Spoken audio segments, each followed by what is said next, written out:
Pag-alis ko, nagbeso-beso siya sa akin. This was 10:25 or 10:30 in the morning. Ba ako sa oras ko? Hindi lang ako sigurado sa oras. Yes, tama. Kasi ito yung pumasok sa isip ko eh. Tama yung oras ko.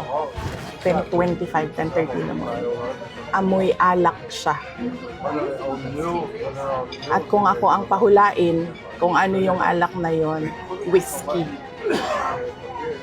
Pero, hindi ko naman siya nakita nag-inom ng whiskey. Nakikita ko siya lagi umiinom ng champagne. Pero amoy alak siya at 10:30 in the morning.